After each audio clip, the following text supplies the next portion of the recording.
ఇప్పుడు మీరు ఇందాక అన్నట్టు ఈ వెరికోసెల్ ఏదైతే ప్రాబ్లం ఉందో ఆ ప్రాబ్లం అంటే ఒకవేళ పర్సన్ మ్యారీడ్ అయితే కన్సీవింగ్ అంటే పిల్లలు పుట్టడానికి దీనికి ఏమన్నా రిలేషన్ ఉందా? అంటే డెఫినెట్గా మనకు టెస్టిస్ ఫంక్షన్ ఏంటి అది అర్థం చేసుకోవడం చాలా ఇంపార్టెంట్.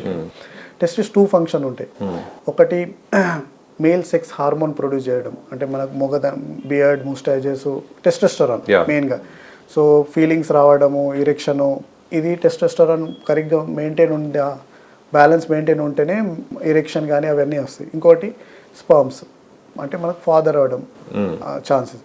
స్పర్మ్ కూడా టెస్టిస్ నుంచే ప్రొడక్షన్ అవుతాయి, రిలీజ్ అవుతాయి అక్కడ నుంచి.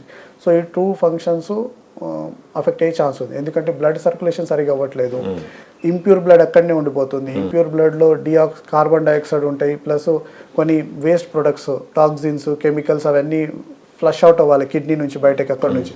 కానీ వ్యారికోసీల్ వల్ల బ్లడ్ అక్కడనే ఉంటుంది, బ్లడ్ సర్క్యులేషన్ అవ్వట్లేదు. సో ఆ టాక్సిన్స్ ప్రభావం టెస్టిస్ పైన పడి టెస్టిస్ సరిగా న్యూట్రియంట్స్ దొరకక ఏమవుతుంది, టెస్టిస్ చెట్టు లాగానే సరిగా నీళ్ళు పోయినప్పుడు ఎండిపోవడం స్టార్ట్ అవుతాయి. సో టెస్టిస్ కూడా ష్రింక్ అవ్వడం స్టార్ట్ అవుతుంది. సో టెస్టిస్ ష్రింక్ అవుతాయి, టెస్టిస్ ఫంక్షన్స్ కూడా డౌన్ అవ్వడం స్టార్ట్ అవుతుంది. సో ఇలాంటి పేషెంట్స్కు పిల్లలు పుట్టకపోవడము, స్పర్మ్ క్వాలిటీ అఫెక్ట్ అవ్వడం, స్పర్మ్ క్వాంటిటీ అఫెక్ట్ అవ్వడము, స్పర్మ్ కదిలిక అంటే మూమెంట్ తగ్గిపోవడము, స్లగ్గిష్ అయిపోవడం, ఎందుకంటే యాక్టివ్గా ఉండవు. సరౌండింగ్ టెంపరేచర్ పెరిగిపోతుంది. బ్లడ్ సర్క్యులేషన్ అవుతుంటే, బ్లడ్ ఫ్లో అవుతుంటే టెంపరేచర్ మెయింటైన్ అవుతుంది, కానీ ఇప్పుడు వేడి అవుతుంది అక్కడ. సో ఈ వేడి వల్ల స్పర్మ్ చనిపోవడం స్టార్ట్ అవుతుంది. ఒకవేళ ప్రొడ్యూస్ అయినా కానీ బయటకు రిలీజ్ అయ్యే వరకు డెడ్ అయిపోతాయి స్పర్మ్స్.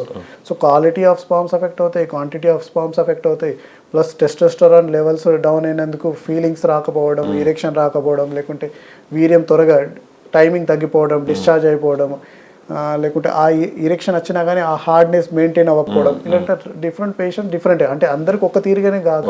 కొందరు పేషెంట్ ఒక తీరుగా సిమ్టమ్స్ ఎక్స్పీరియన్స్ చేస్తారు, కొందరు పేషెంట్స్ డిఫెక్ట్. కొందరు స్పర్మ్ క్వాలిటీ బాగానే ఉంటుంది కానీ క్వాంటిటీ తగ్గిపోతూ ఉంటుంది, క్వాంటిటీ బాగుంటుంది, క్వాలిటీ తగ్గిపోతూ ఉంటుంది, కదిలిక ఉండదు, కౌంట్ అయితే బాగానే ఉంటుంది కానీ ప్రెగ్నెన్సీ అవ్వవు. ఇలాంటి ప్రాబ్లమ్స్ డెఫినెట్గా వస్తుంటాయి. ఒకవేళ ఈ ప్రాబ్లం ఉన్న వాళ్ళు కన్సీవ్ అయ్యి ఒకవేళ డెలివరీ అయిన తర్వాత సో ఆ ఎఫెక్ట్ బేబీ గ్రోత్ మీద కానీ వాటి మీద వాళ్ళ క్వాలిటీ ఆఫ్ లైఫ్ మీద ఏమైనా పడే ఛాన్స్ ఉందా? బేబీ గ్రోత్ ఇప్పుడు స్పర్మ్ డిఫెక్టివ్ స్పర్మ్ ఉంది, ప్రెగ్నెన్సీ అయింది అనుకోండి, ఆ ప్రెగ్నెన్సీలోనే అప్పుడే ఫస్టే మనకు తెలిసిపోతుంది. మనం ఒకసారి ప్రెగ్నెన్సీ అయినాక స్కానింగ్ చేస్తూ ఉంటాం కదా, బేబీ గ్రోత్ ఎలా ఉంది, అప్పుడే తెలుస్తుంది. సో ఫస్ట్ ఛాన్స్ అయితే డిఫెక్టివ్ స్పర్మ్స్ ఉంటే ప్రెగ్నెన్సీ అవ్వడానికి చాలా ఇబ్బంది అవుతుంది చాలా పేషెంట్స్కు. వైఫ్ సైడ్ అయితే బాగుంటుంది, మరి హస్బెండ్ సైడ్ ప్రాబ్లం ఉంది అంటే యూజువల్లీ మన కల్చర్ ఎలా ఉందంటే first blame the lady side. So నీకు అన్నీ ఉన్నాయి, బాగున్నాయా చెక్ చేసుకో అంటారు. తను బాగుంది అనుకోని అప్పుడే మనము మేల్ సైడ్ వస్తాం, మన కల్చర్ అలా ఉంది.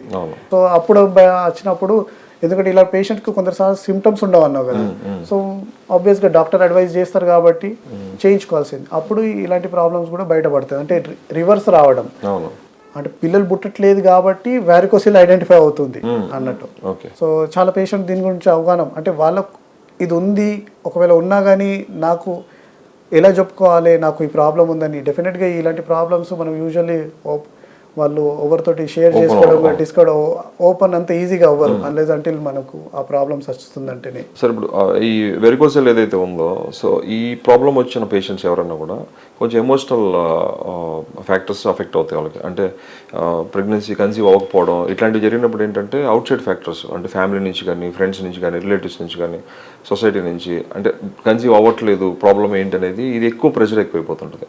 సో అది చాలా ఎక్స్ట్రీమ్ కూడా వెళ్ళిపోయే ఛాన్సెస్ ఉన్నాయి. సో అంత దూరం వెళ్లకుండా ముందుగానే దాన్ని ఐడెంటిఫై చేసి దాన్ని సాల్వ్ చేసుకోవడానికి ఏమన్నా పాసిబిలిటీస్? డెఫినెట్గా ఇది ఇప్పుడు మన దగ్గర వచ్చిన పేషెంట్స్ బోత్ సైడ్స్.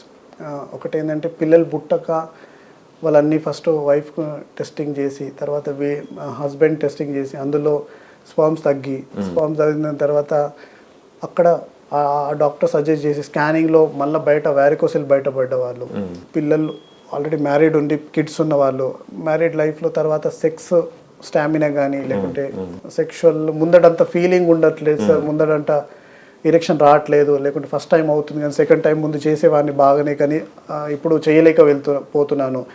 ఇలా 2 టైప్స్ కూడా పేషెంట్స్ మన దగ్గరికి వస్తూ ఉంటారు. మీరు అడిగిన ప్రకారంగా ఇమోషన్స్ బాగా అఫెక్ట్ అవుతాయి. ఇప్పుడు సెక్షువల్ లైఫ్ ఇన్ని రోజుల వరకు బాగుంది, సడన్ గా డౌన్ అయినా కానీ ఆ కాన్ఫిడెన్స్ అన్న మాట ఆ పర్సన్ ది లాస్ అయిపోతుంది. తర్వాత పిల్లలు పుట్టకపోవడం ఇది కూడా చాలా ప్రెషర్. అంటే ఆబ్వియస్ గా ఫ్యామిలీ తరపు నుంచి, ఇన్లాస్ తరపు నుంచి, కానీ వాళ్ళు కూడా చాలా ఎమోషనల్ గా అవుతారు. సో ఐడెంటిఫై దీనికి ఏంటంటే ముఖ్యంగా ఇలాంటి మీకు ఏమైనా డౌట్ ఉన్నప్పుడు, కొద్దిగా వెయిట్గా లేకుంటే ఎప్పుడు ఒకసారి డల్ ఏకింగ్గా సిమ్టమ్స్ పెయిన్ ఉన్నప్పుడు, స్నానం చేసేటప్పుడు కానీ ఎప్పుడైనా టచ్ చేసుకున్న మీకు అనిపించినప్పుడు ఏమైనా నరాలు పొంగిపోయి ఉంటే ఇమీడియట్గా మీ డాక్టర్ని, దగ్గర ఉన్న డాక్టర్ని కన్సల్ట్ అయ్యి స్కానింగ్ చేసుకోవడం చాలా ఇంపార్టెంట్. ఎందుకంటే అర్లీ స్టేజ్లో మనకు ఉంటే దీని ప్రభావము స్పర్మ్ పైన కానీ లేకుంటే ప్రభావం టెస్టోస్టెరాన్ హార్మోన్ పైన కానీ పడడం ఉండదు. యూజువల్లీ ఎఫెక్ట్ మనకు గ్రేడ్ 3 తర్వాతనే ఉంటుంది, ఇంకా చాలా రోజుల నుంచి ఉంటే. సరే ఇప్పుడు మీకు ఒక 1 month 2 months నుంచి ఏదో డిఫరెన్స్ అనిపిస్తుందంటే మీకు దాని ప్రభావం ఇమీడియట్ గా స్పర్మ్ పైన ఉండదు. అదే మీకు ఒక 2 years 5 years నుంచి ఉందంటే స్పర్మ్ పైన కానీ హార్మోన్ పైన ప్రభావం కనపడేది. So early identification, early intervention అంటే ఏమన్నా ట్రీట్మెంట్ ప్రివెంటివ్గా అర్లీ స్టేజ్ ఉంటే మళ్ళీ ఫర్దర్గా గ్రోత్ అవ్వకుండా, లేకుంటే ఒకవేళ ఆల్రెడీ స్టేజ్ ఉంది స్పర్మ్ ఎఫెక్ట్ అవుతుంది అంటే ఫర్దర్గా ఇంకా రిడ్యూస్ అవ్వకుండా, ఇర్రివర్సిబుల్ స్టేజ్లో అవ్వకుండా ఎంబలైజేషన్ కానీ మైక్రో సర్జరీ కానీ చేయించుకోవడం చాలా important. Early identification and early treatment. Sir general conceive అయిన లేడీస్ ఎవరైతే ఉంటారో, సో అంటే ఫస్ట్ టైం కావచ్చు, సెకండ్ టైం కావచ్చు, వాళ్ళు ఫస్ట్ టైం స్కాన్కి వెళ్ళినప్పుడు ఇలాగ ఫైబ్రాయిడ్స్ అనేది ఒకటి కాన్సెప్ట్ వింటున్నాం మనం రెగ్యులర్గా. అంటే లోపల చిన్న చిన్న గడ్డలు లాంటివి, ట్యూమర్స్ లాంటివి ఉండవు. అసలు రీజన్ ఏంటి వాళ్ళు రావడానికి మెయిన్ రీజన్? ఈ గర్భసంచి గడ్డలు చాలా common problem. By the time 50 women అయ్యే వరకు almost 70 to 80% of the women కు ఇలాంటి గడ్డలు ఉంటాయి. ఈ మధ్యన అయితే చాలా కామన్ అయింది, ఎందుకంటే మన change in life style, diet ఇవన్నీ చేంజ్ అయిన వల్ల ఈ ప్రాబ్లమ్స్ మనకి ఇంకెక్కువగా కనబడుతున్నాయి. నాట్ ఓన్లీ ప్రెగ్నెన్సీ స్కానింగ్ వెళ్ళినప్పుడు మనం హెల్త్ చెకప్ కానీ, ఇంకా హెల్త్ చెకప్ కాకుండా కానీ పేషెంట్స్ కూడా గడ్డలు ఎప్పటి నుంచో ఉండడం వల్ల సిమ్టమ్స్ కూడా మనకు ఈ గడ్డలు చాలా common problem, life style change అయినది. సో రావడానికి ముఖ్యంగా ఏంటంటే ఫస్ట్ డైట్, హార్మోనల్ ఇంబ్యాలెన్సు, పీరియడ్స్ రాకుండా చాలా ఇప్పుడు లేడీసు స్కిప్ చేసుకోవడానికి కొన్ని పిల్స్ వాడడం, దానివల్ల హార్మోనల్ ఇంబ్యాలెన్స్ సెట్ అయిపోవడం, పీసీఓడి అని కూడా మనం చాలా కామన్గా లేడీస్కు చాలా కామన్గా ప్రాబ్లం ఉండడం, హార్మోనల్ సైకిల్స్ పీరియడ్స్ సరిగా రాకపోవడము పీసీఓడి వల్ల. ఈ మెయిన్గా ఈ రీజన్స్ వల్ల ఈ గడ్డలు ఫామ్ అవ్వడం ఉంటుంది. గడ్డలు ఏంటంటే ఇవేం ఫైబ్రాయిడ్ గడ్డలు, ఇవి క్యాన్సర్ గడ్డలు ఏం కావు, సింపుల్ గడ్డలే. మనకి ఎట్లా లైపోమాస్ కొవ్వు గడ్డలు ఉంటాయి స్కిన్ పైన, అలాంటి గడ్డలే. కానీ ఈ హార్మోన్ ఇంబ్యాలెన్స్ వల్ల ఈస్ట్రోజన్ అన్న హార్మోను మన యూట్రస్లో ఒక పార్ట్ దానికి ఎక్కువ సెన్సిటివ్ అయిపోయి అక్కడ మసల్ అన్నమాట ఎక్కువగా మల్టిప్లై అయ్యి గడ్డలాగా లంప్ లాగా ఫామ్ అవ్వడం స్టార్ట్ అవుతుంది. మెయిన్ హార్మోనల్ ఇంబ్యాలెన్స్ ఈ రీజన్.